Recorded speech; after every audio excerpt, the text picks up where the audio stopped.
আপনি তার পেটে ধারণ করে জারজের মতো করতে পারতেন না, আপনি পতিতার বাচ্চার মতো করতেছেন। আপনারা জানেন, ইতিহাস সাক্ষী, এই ভারতকে সভ্যতা এনে দিয়েছে মুসলমানরা।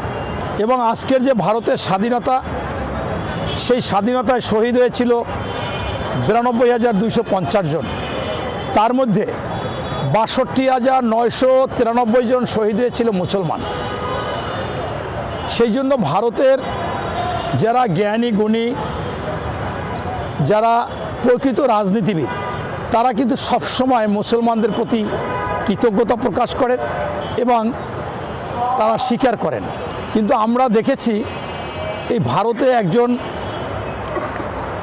খুবই উচ্ছৃঙ্খল, অসভ্য এবং যিনি মানুষের মধ্যে পড়ে না, অমানুষ, হায়েনার মতো আচরণ করেন, সেই ব্যক্তিটি দীর্ঘ কয়েক বছর যাবৎ মুসলমান বিদ্বেষী কথা বলে থাকেন।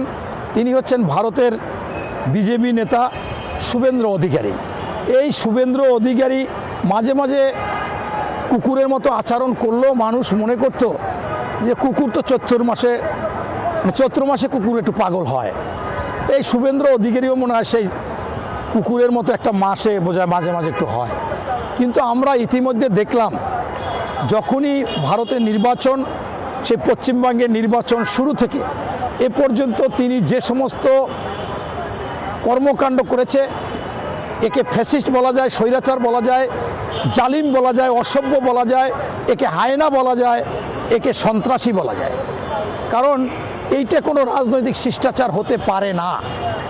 আপনারা দেখেছেন, নির্বাচনের শেষ হওয়ার সাথে সাথে সে তার নেতা কর্মীদেরকে বলতেছে যে আমাদের এই পশ্চিমবঙ্গে কোনো মুসলমান বিজেপিকে ভোট দেয় নাই, আমাকে ভোট দেয় নাই, এই মুসলমানদেরকে আমি এই পশ্চিমবঙ্গ মুক্ত করব।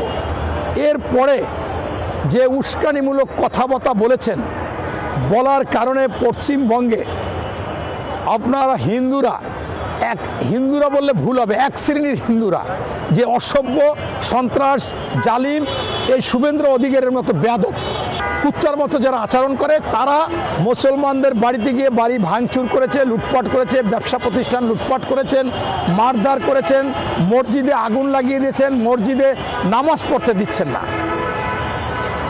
এইটা আমরা স্পষ্টভাবে দেখলাম।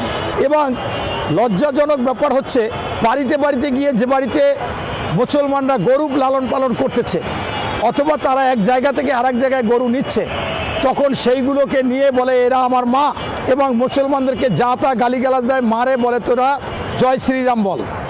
এবং গরু নিয়ে যাচ্ছে যে আমার মাকে, মানে যা তা গালি দিয়ে বলতেছে আমার মাকে তোরা করিস, মাকে নিয়ে যাচ্ছিস, তোরা মাকে আটকাই রাখছিস। অথচ আপনারা দেখেন যে বিশ্বে কখনো 1 নাম্বার গোস্ত রপ্তানি, মানে ওরা বলে মাংস রপ্তানি, কখনো 2 নাম্বার মাংস রপ্তানি হচ্ছে এই ভারত। কিসের মাংস? গরুর মাংস। কত বড় বজ্জাত, কত বড় বেয়াদব, কত বড় হিংস্র যে তার মা বলে, অথচ এই মাকে জবাই দিয়ে বিদেশে রপ্তানি করে গোস্ত মাংস। আর আমার মুসলমানরা পালন করে, কেন আটকাই রাখছিস ওর মাকে কেন আটকাই রাখছিস? এই হচ্ছে গোমূত্রদের অবস্থা। তাই আমি আপনাদের মাধ্যমে শুভেন্দু অধিকারীকে বলবো, দাদা আপনি অনেক কিছু বলেছেন। দাদা আপনি মাঝে মাঝে প্রথম দিকটা শুনেছি, দাদা আপনার বাবার বাড়ি বাগেরহাট, শরণখোলা, আমরাগাইছা, আমি প্রতিবাদ করেছি। আপনার 14 গোষ্ঠীতেও আমরাগাইছা নাই। এরপর আবার আপনি শুরু করেছেন যে আমার মায়ের বাড়ি বরিশাল, আমার মা বরিশাল থেকে এসেছে। এইটাও সঠিক না।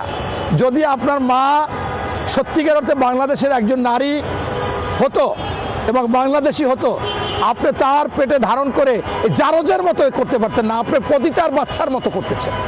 নিষিদ্ধ করলেন, তাহলে হয়তোবা কেউ ওই আপনার ওখানে গিয়ে আপনার বাবার সাথে পরিচয় হওয়ার পরে বাংলাদেশের নাম বলছে, পতিতা হিসাবে আপনার বাবা গ্রহণ করেছিলেন, তারই সুযোগ আপনার মানে জন্মদাতা সন্তান।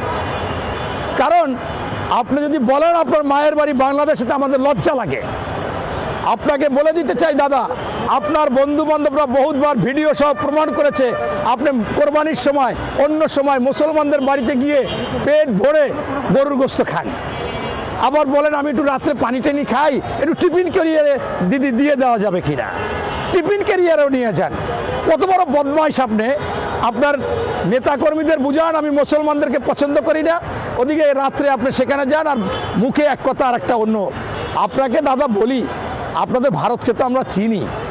দুপুরবেলা আপনার নিকট আত্মীয় ভাইও যদি আপনার বাড়িতে আসে 2টার সময়, আপনি খাইতে বসেছেন, তখন কিন্তু আপনি বলেন যে এই আপনি কি খেয়ে এসেছেন নাকি গিয়ে খাবেন।